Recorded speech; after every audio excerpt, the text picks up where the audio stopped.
Welcome to What I Love About Sex, where some incredible guests and I, Steph Kanowski, will be bringing you the tools for improving your sex life with topics such as sex issues with your partner, sexual self-confidence, premature ejaculation, sexual shame, masturbation, sharing your fetishes, orgasmic pleasure, and more. Sex is still so taboo, and I personally believe that by improving our understanding and communication skills around sex, we can enhance our own self-pleasure as well as deepening our long-term romantic relationships. So listen in, try to stay open-minded, and let's get started.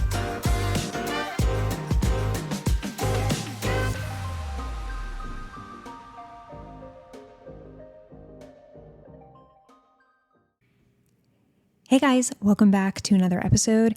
Today is a personal one, as promised. I'm going to share with you my current health status because I know a lot of you have been asking, you've been worried where I've been on Instagram, and then there's a lot of you who are like, it's none of our business. You don't have to tell us. And I get it. Like, I definitely don't tell you everything, trust me.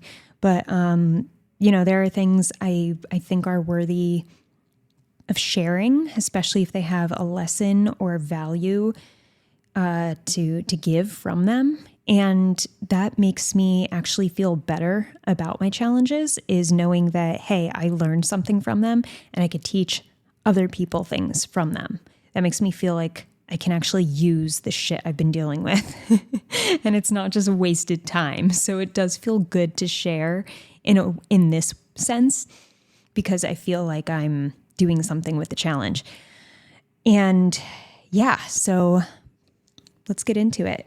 I'm just going to fix my headphone because I'm using a new mic and headphones because Andrew got the Rodecaster Pro 2, which is really cool, and it has really, really cool features like that. And if we get really excited on here, I'm going to be like, oh shit! So annoying. And when it's really awkward, we got some crickets. Oh my God, this is my favorite feature, and then I'll leave you guys alone with this, but how cool is this?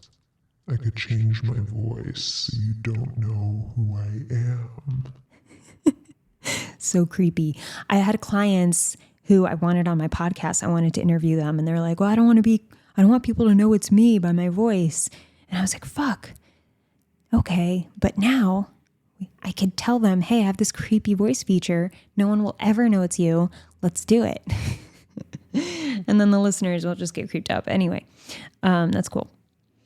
But let's go into this episode. Now, as many of you know, I was struggling with these random health symptoms that I didn't understand. And they started around October of last year, then disappeared for a few months, and then came head on in February and lasted just about this entire year. So, the first half of the year, I was like, what the fuck's happening? Like, my digestion was super messed up, and I was constantly tired and like every day just exhausted for no reason, it seemed, my hair was falling out like crazy. I had no sex drive, completely went away. I couldn't get wet during sex. It was actually painful, like physically painful to have sex even the day after. I was bloating every single day, didn't understand why. Just moody because of just being in pain. I had this chronic pelvic pain that literally was daily. And it got to the point where it was like a 7 out of 10 every day, and nothing would do anything to make it go away. So I was physically limited because going to the gym was just painful because of this pain. And oh man, it was just so much came on so fast that caused a lot of anxiety, caused depression for the first time in my life. And I just felt hopeless for a bit. And there was a point where I was so hopeless and I was in bed a lot. And Andrew had moved in with me this past March. Oh my God. I was feeling so bad for so long that I've been healthy and vibrant and energized and fit my entire life. And then the love of my life moves in with me and this shit is happening immediately.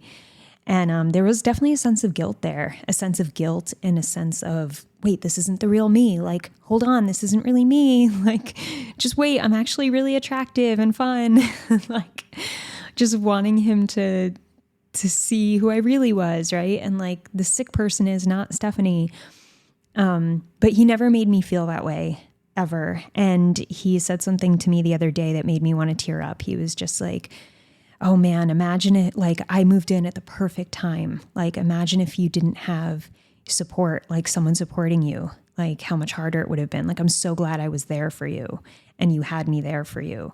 And it was, that just made me melt because it's so true. Like, if I didn't have him, I honestly don't know where I'd be right now. He has done so much throughout this whole health journey, that really, really tested our relationship. You know, like, he just moved in and all this strain and stress was put on our relationship, and he handled it with such a calm, loving energy, but also a very assertive energy of making sure I figured out what was going on and took action instead of dwelling on my sadness. So I just, huge shout out to Andrew, my boyfriend, who I love so much and has really carried me through this whole thing. But yeah, so anyway, I get to this helpless point and he's like, Andrew goes to me, babe, like, you need to figure this out. You can't just be laying in bed all day. And I understand that you're going through a lot and it's confusing, but let's find some answers. Like, what are you doing to find answers? Come on, what can we do?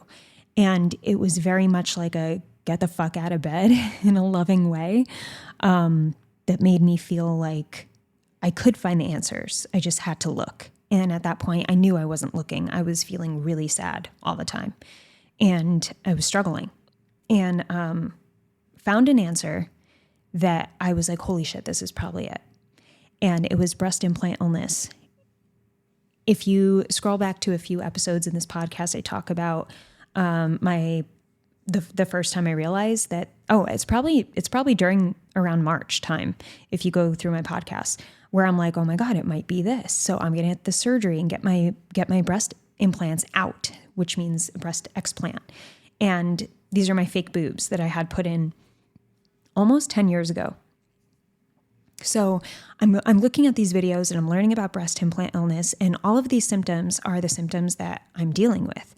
And I'm like, holy shit, this is my life. And I'm listening to women talk about it, and it's literally me. It's just everything they're saying are the things I'm going through. The digestion stuff, the fatigue, the bloating, the pain with sex, loss of libido, all of it. Random rashes. So I had everything, and I'm like, all right, I'm scheduling a breast explant and I'm going to go to this guy because I knew the doctor was someone who, or I knew the girl who was talking about it, Lauren Bostic, and I very much trust her opinion. I've been following her for quite a while on social media, and she was going to this Dr. Whitfield in Austin, Texas. And I was still living in New York, but I was like, all right, I'm going to fly to Austin. We'll do it in Austin. He's the best. And let's get this done by the best. So this is me just talking to myself. And of course, Andrew, and he was immediately down. He was like, I'll go with you. Let's do it. Like, find the soonest one. So I found the soonest date, which was a few months from then. It was end of August. And I got the surgery. Immediately after the surgery, I started feeling incredible. Like, within the first week, I wasn't bloating. I wasn't feeling as much pain in my pelvic area. I was just, everything was turning around, and it was great. And let me mention also, up until this point, I changed my diet drastically. I actually did 75 hard, and that helped me to really stay focused on at least walking every single day so that I wasn't in bed, I wasn't depressed, I was moving every day. I was also eating a very, very strict diet, which meant I was doing no gluten, no dairy, no sugar, no fried foods, no alcohol, no high sodium, and basically, fruits, veggies, protein, anything that was and then I was on a detox plan too. So I was taking supplements and things to help gather the toxins in my body and get them out. And so I was really hardcore watching every single thing I put in my mouth. And so then I get the surgery. Immediately I'm feeling better. About a month after surgery, I'm like, holy shit, I'm back. I'm getting back to the old me. Like, this is me. And then a little bit after the first month post-surgery, I start getting hit with some symptoms again. And I'm like, oh no, what's happening? And I, of course, start, getting in my head, as a lot of you guys are familiar with. And I'm having these thoughts like, oh, it's coming back. What the hell's happening? Like, I'm in pain again. Like, I was doing good for so long. Like, I thought it went away and everything was good. The exhaustion came back, being tired. I was getting sick really easily, which means, my immune system was just not strong. So I was, and this especially was happening at the time we were moving to Austin. We were traveling a lot, and my nervous system just wasn't able to handle the changes and the stress in my body as I suppose as it was trying to heal. Right. So that's what I took away from it, why it got all ramped up again and all the symptoms came back. But I basically had severe reactions that I've never experienced in my life, like poison-like reactions to eating foods. So at first, the first time I ate gluten, we were in Argentina and we had pizza. And I was like, oh, let me just have it this one time. I'll take a digestive enzyme. I'll be fine. And oh my God, one of the worst experiences of my life to date. We get back to the Airbnb and our flight is 3 hours later or something like that. So we get back, we're planning to just pack and head out of there. And I tell Andrew, I'm like, oh my God, I'm nauseous again. And at this point I was nauseous like every day. That was another symptom every single time I ate. So there's like so many symptoms and these were all like happening daily. So that's why I was so hopeless. I was at the point where I'm like, why is my body breaking? Like, what's happening? So yeah, we're in Argentina. I eat the pizza. I'm like, Andrew, I feel sick, but I'll probably be fine. Whatever. It's probably just like a nausea, whatever. I've been used to it. And I'm stuck in the bathroom for like 2 hours after that. We missed our flight. This is the closest to food poisoning I've ever experienced. I've experienced crazy actual food poisoning in Mexico, like years ago, with an ex of mine. I literally went blind and I was throwing up and having diarrhea at the same time after eating like a taco or something on the street. And yeah, I just remember it was the sickest. My body was shaking. It was horrible. So this Argentina experience was quite similar to that, except I lost my hearing. And just so uncomfortable. My body broke out in this heated, like my whole body felt like a rash, like a hot rash. Like I felt like I was on fire. And I was like, oh my God, like I'm burning, like my skin is burning off. And yeah, so I'm feeling like that. And like I said, I'm losing my hearing. So I like yelled out to Andrew because it's just scary. It's scary when you think your skin is on fire and you can't hear anything. And he comes in and I just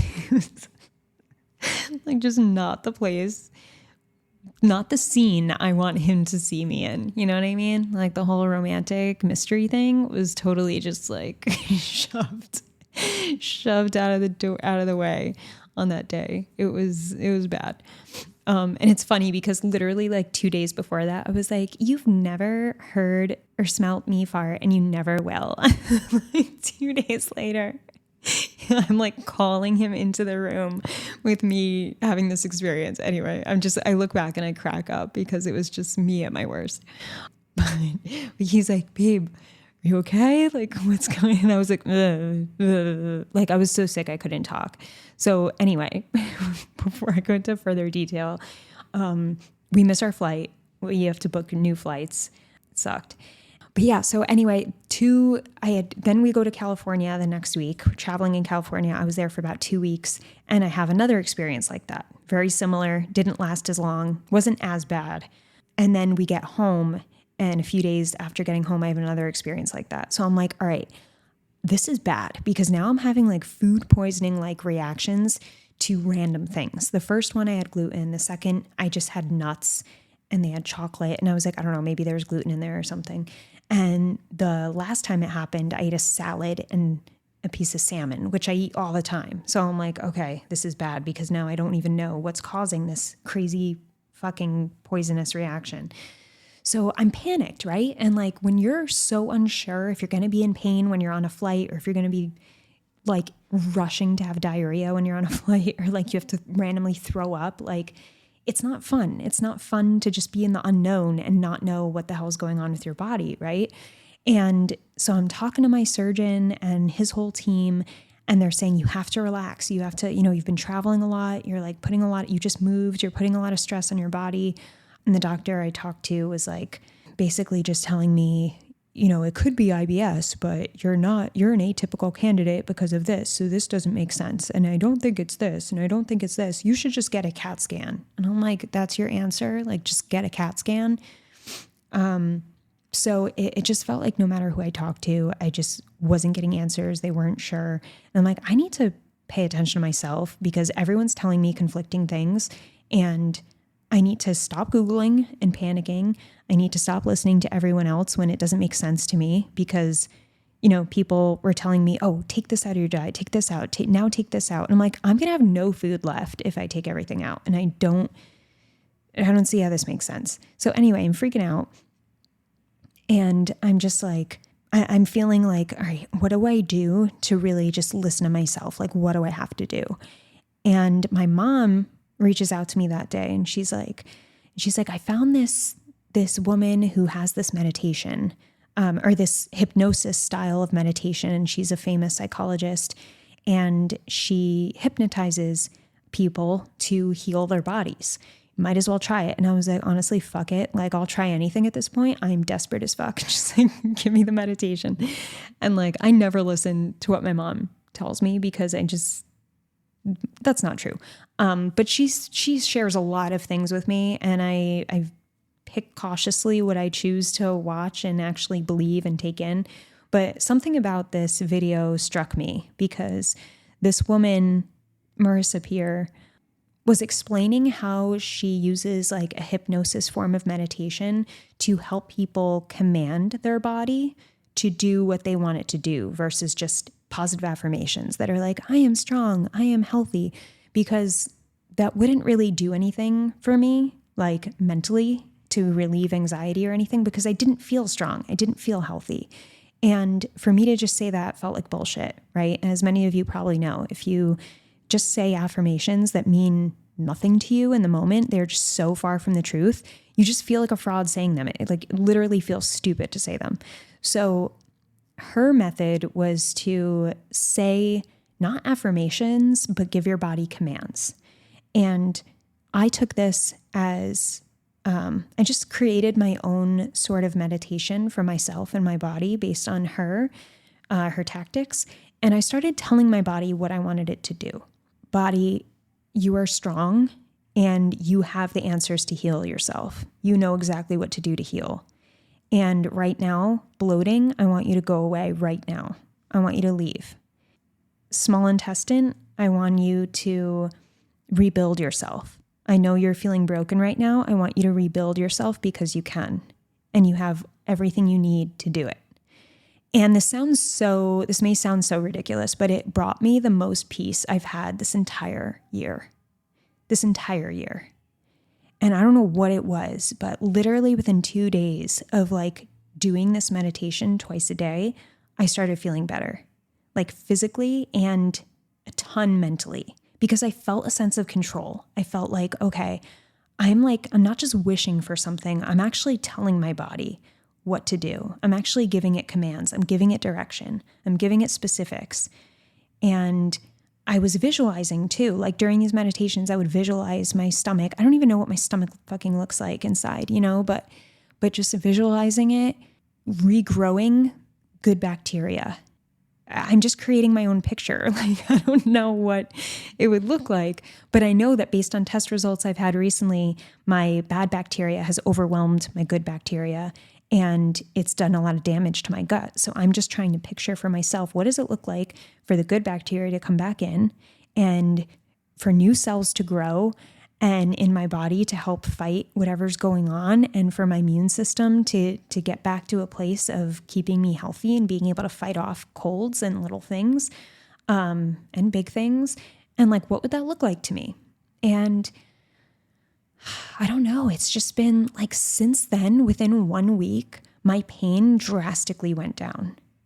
And you could say it's placebo effect. Like, it probably is completely a placebo effect, but it helped drastically. Like, I can't even understand how this is like, it's so weird. It's so weird. Oh, actually, yeah, I do remember what happened.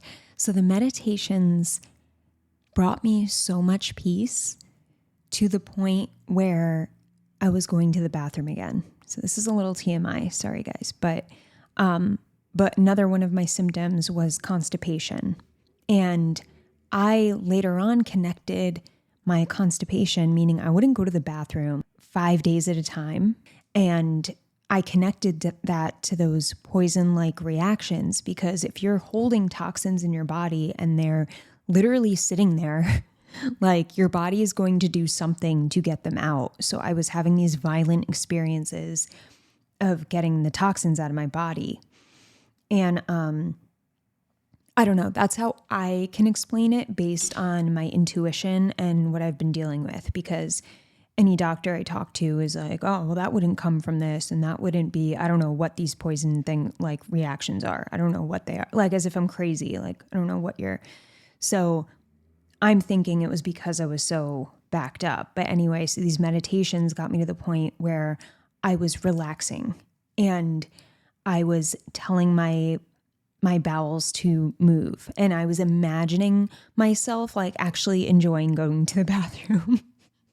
And this is so weird, but like, this is how descriptive you can get with yourself in your own head. You don't have to make a podcast and tell people about it, but I'm telling you, if it helps you, that even when it comes to something like constipation, like, I was literally imagining in these meditations me just sitting on the toilet, going to the bathroom, like, peacefully and easily, and just like, that was easy.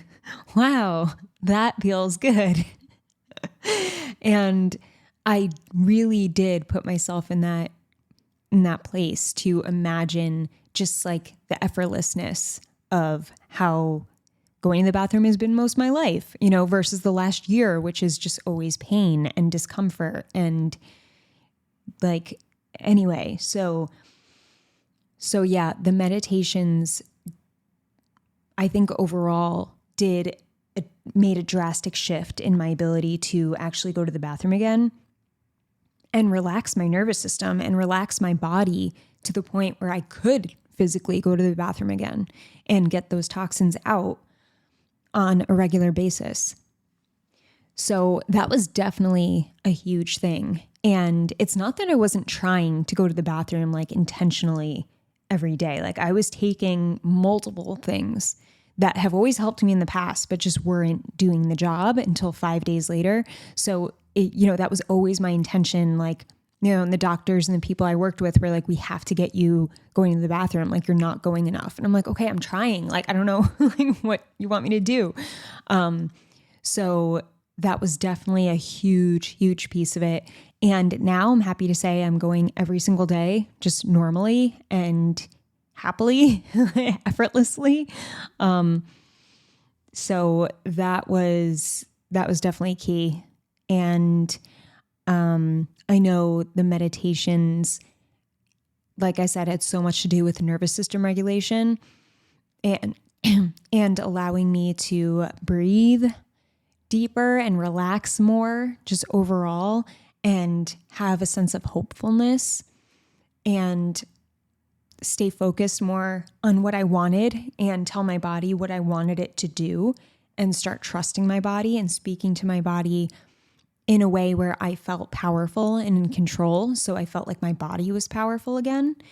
And it just changed it made so many shifts, like just simply meditating like this. So yeah, I know that was a huge part of the piece. And the other day, Andrew was like, see, like all we had to do was get you pooping. Now you're great. And I'm like, all right, it's a little more than that. There's more to it than that. It's not, I know this isn't over. There's still pain. There's still sensitivities. There's still things to deal with, but it is, I feel like I'm finding puzzle pieces and I'm putting them together and I'm trusting more in myself. So that's been cool. Anyway, I started really thinking about, this is a little besides the point of my personal story, but like thinking how you guys can use this form of meditation as a way to not even hypnotize yourself necessarily, because I do her hypnosis meditations and they really, really zone me out. But even just telling myself these commands, like I command my body to heal. I direct my body to heal. I instruct my body to heal. Like the brain loves repetition. So giving your body repetition in command form of telling it what to do is something I've never done before in my life. And the impact it's had on me so far is, like I said, drastic. And it has to work in other ways. Like even I told one of my clients who's dealing with PE and has this negative mindset that keeps coming in, and he's having a really hard time reframing his thoughts. And he's like, it just doesn't feel like it's going to work. And I'm like, well, maybe try commanding instead. Maybe try telling your body how you want to be in control. Give it commands, tell it what it needs to do for you. And he started doing that. And he's like, it's really weird. I don't know if like the command type of wording has helped or if it was this, because he tried something else too. I forget what it was. Otherwise I'd share it with you. But he was like, but I had a really good last week and really good past experience or this like breakthrough. Another thing that, what did I write? I'm looking at notes here. Oh, something I did see in one of these meditations that I wanted to share with you was I saw a vision of me, a future vision of me when doing one of these hypnosis meditations by Marissa Peer. And I don't know, it was like day 3 or 4 doing these. And I saw this version of my future self and she was so energized and bubbly. She was like dancing around. She seemed like younger than me, but she was my future self. And she was just telling me in this nonchalant voice that I'm going to be fine. And she was like, are you crazy? Come on. Like, this is just a phase. I know it's rough, but like, look at me. Like, I'm great. And I have everything I want. I have everything I need. I'm so healthy. And like, you got this. And like, as she's like saying it, she's like, look, I'm fine. Look at me. And she's like dancing around. And I don't know. I don't think I would think of that consciously myself because of how hopeless and distraught I've been. But it was a very refreshing image and a very specific, clear message that I usually don't get. Like, I'm not the type of person who gets clear visuals and messages like that. But after I did that meditation and I saw her and I heard what she said, I was like, I'm going to be fine. And that was, I think, another part of me not having the anxiety the way that I have been, because it's like I trust that vision so much for some reason. So I don't know, that's pretty cool. I probably mentioned in this podcast a few times that I've had a few feelings in my life before, like just knowing I'll have certain things in life and knowing I'll move to a certain place at a certain time. Like there's been like 3 instances like this where I'm just like, I just know. And it's very, very obvious. It's just like this gut feeling. And I can't really trust my gut right now because it's fucking up a lot. But I do trust this. Yeah. But yeah, so the way I've been, another part of this whole thing, right, is besides the healing is the body image, the difference. Because of course, it's most important for me to be healthy and for me to heal, right? But what comes along with that is a drastic change in what I look like physically, how I see myself, how I've seen myself for 10 years with big boobs and a tiny waist and abs, muscle, since, for 10 years. And then now it's like post-surgery, the boobs are gone. I even have less boobage than I did going into getting implants because my implants smushed my natural tissue so much over 9 years. It was 9 years. But my natural tissue is smushed, so it hasn't fluffed out fully yet. But even so, I had double A's. Like I was tiny, and so now I'm even smaller. Like there's very little there, and there's in one area, there's not as much tissue as should be there because it's still, like I said, fluffing. So it does have a little deformity to it, just like a little dent, here and there. And with the bloating and the lack of working out, my stomach is bigger. But especially when I bloat, I will look sometimes, oh my God, it got to the point where I looked 6 months pregnant one night. And the average bloat looks like I'm 3 to 4 months pregnant.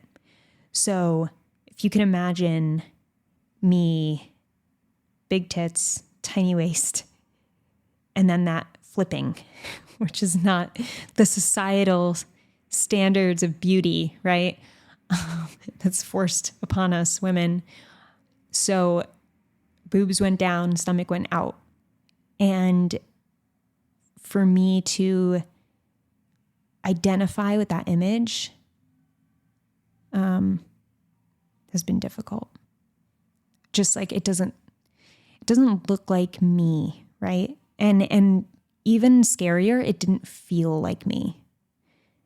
I will say the boobs, like having the fake implants out, I do feel more like myself. But my stomach and the pain and all the digestive discomfort, eating something and then immediately having gurgling reactions and getting nauseous right away, that's not me. That's not how I ever felt in my life. So yeah, this feeling of discomfort on a daily basis all day, like uncomfortable in my body because of pain and bloat and uncertainties of digestion. And then the image of not having boobs was just a lot. It was a lot at once. It still is a lot, but I've been doing better.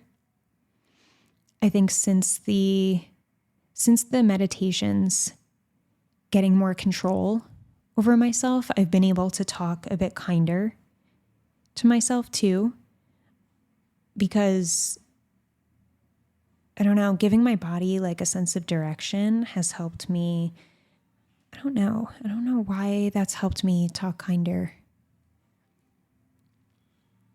But I just see, I guess I started looking at my body like, oh, it's really trying. Like, it's hanging in there. My poor body. And then I sometimes feel a sense of guilt for putting the implants in and having so much inflammation build up in my body that's suppressed my immune system functioning and made digestion difficult. But I'm not, I can't feel bad for what, 22, 23-year-old stuff did. She didn't know. And yeah, I think I just, I can't, whenever I feel that guilt, it's like, okay, she didn't know. It's okay. And just telling my body, like, you're doing great. And I love you no matter what you look like. And this is just a hard episode in the life of Steph, but other episodes would be better. I'm saying episode because I'm recording a podcast, I guess. Phase of life, right? But yeah, it's just, I don't even know don't even know what to say, because I'm trying my best when it comes, because I have to do treatment too. So I have to wear these gel pads around my nipples to fix the scarring, heal the scarring. And I also have to use this special gel to help the tissue pop out. So I massage that. And then since the tissue wasn't popping in certain areas, I had to get these, what's it called? Suction cups, like how people do cupping, and try to move the tissue around to put it in the place. So it's like suction cups on my boobs.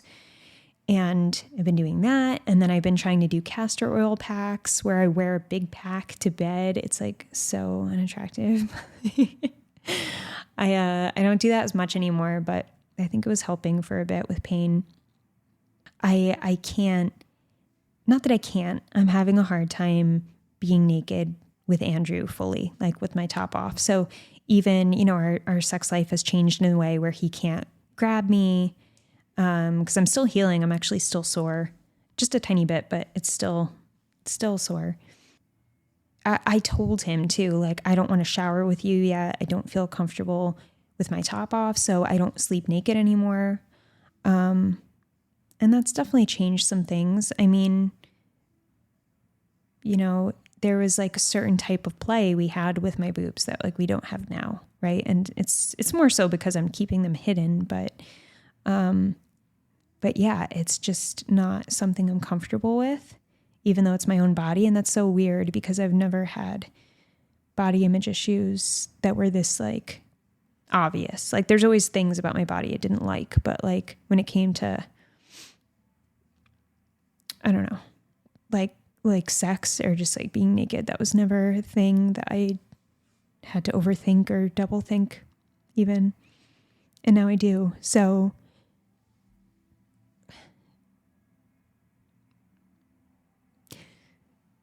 yeah, it's just hard.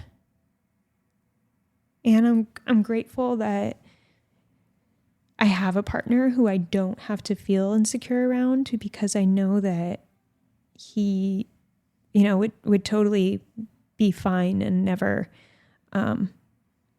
make me feel bad or make me feel less sexy. But I mean, it's still an image, right? Like it's not, like you could still love your partner, but still not, I don't know, be as attracted in certain ways. And he's never said that to me, but I mean, that's how I think, right? Like that's how you think when you have insecurities. So that stuff comes up for sure. And we talk about it. We definitely talk about it. And I'll tell him, like on our check-ins, he'll ask me, how are you feeling about everything? Like, how do you feel about keeping your shirt on in bed? And how do you feel about showering yourself? And, so I think him asking the questions allows me to just have that discussion and open up about it and give him direction as to what maybe I want. So I think that's been really good for us to just talk. Even though I'm still not ready, I'm still not there. It's nice to hear that he brings it up, because I feel just too awkward bringing it up. I kind of feel like, what's the point of bringing it up if I'm not ready to like do anything different about it? So I wait for him to kind of say something, which he does. And that makes me feel better. But something else I think Andrew does a good job with when it comes to my body image insecurity is he will never say, like he won't say anything like, don't feel that way, or babe, you're sexy regardless. Like you're still so sexy, because I don't feel that way. So in the moment, if I'm feeling like shit, or if I'm upset and on the verge of tears, I don't want to hear someone like, you're still sexy. Like, I'm just like, shut the fuck up. It's like the affirmations I mentioned earlier. It's like when you tell yourself you're sexy and you feel like a sack of potato shit. I don't even know what that is, but you know what I mean? It just doesn't help. So what he does is he lets me be sad when I'm frustrated or sad. And he'll hug me when I'm having an especially bad day. And he just holds me and I cry and I say what's on my mind. And he listens and rubs my back and he tells me, "Oh, I'm so sorry. It must be so hard." And that's what I need in those moments. They don't come often, but when I have them and I just want to let out my frustrations and my insecurities a little bit, it feels really nice to just have him hold me and let me do that. Something else Andrew does well to handle my body image insecurity is he tells me how he wants to touch my boobs and give them more attention, but he's afraid of hurting me. So he doesn't want to really touch or like grope them in the way that he used to, which is understandable because I wouldn't want him to do that. They're just too sensitive right now. And I also just don't feel secure enough. And in my body image and the way I'm seeing myself. But it's nice to hear that. Like, it's nice to hear like him say, "I want to do this. I don't want to hurt you. So I'm just looking forward to the day when I could do that again."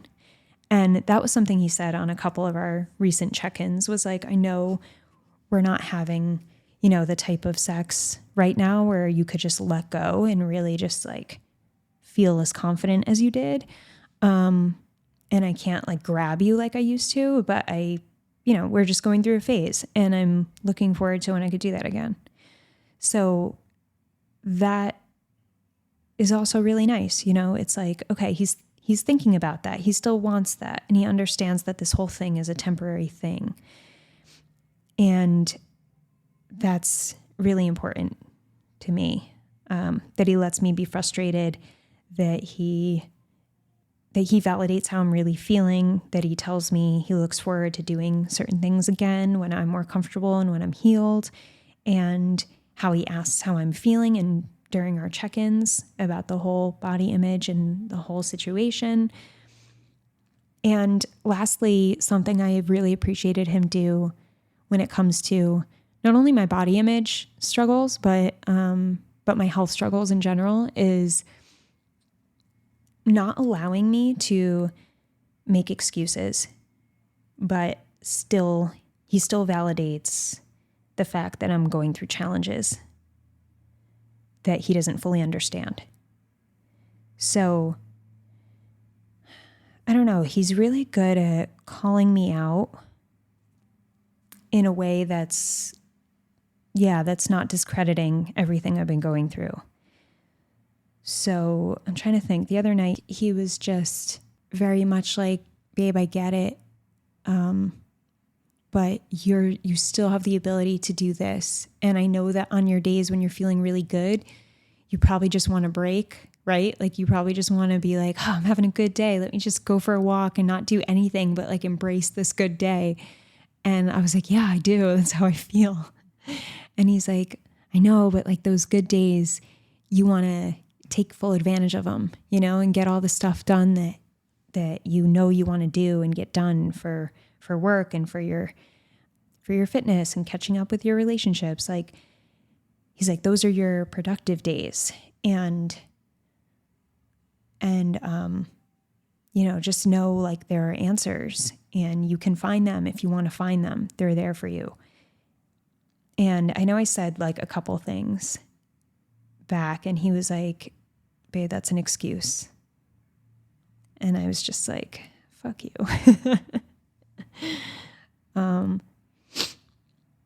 But I know it takes a self-aware partner to, be able to see your own bullshit. Self-aware person, like you have to be self-aware to a certain extent to be able to have someone be like, "Hey, what you just said is BS," and have you be like reflecting on it in your head. Like, is that? Okay, yeah, it is. They're right. And I think Andrew's the first partner who has allowed me to reflect on myself so much, because he's so calm. He has such like a calm demeanor.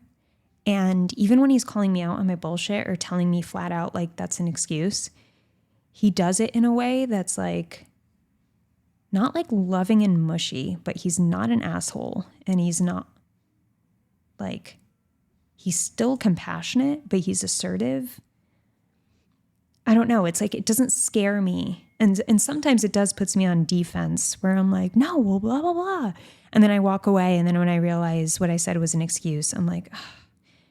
And then I walk back to him and I'm like, okay, I'm going to try to do this.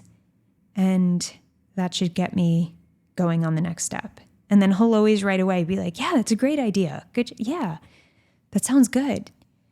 Good job, babe. And it's just met with support. So I always know, even if I'm called on my shit, they're called out on my shit, there won't be judgment. And if I like acknowledge that he's right, he won't put it in my face that he's right. Because it's not that he's right, he's just mirroring me. And when I'm able to see through a perspective that actually works for me, and then I tell him, okay, you know what? Yeah, you're right. I'm going to do this. Then he rewards me for it instead of being like, yeah, maybe you should. You know, like there's always him rooting for me. Always. I always feel that. And I think that I'm reading one of John Gottman's books right now, The 7 Habits of Successfully Married People. That is so not the title. The 7 Principles. Let me see. The 7 Principles for Making Marriage Work. And something he said in the part I just read was that if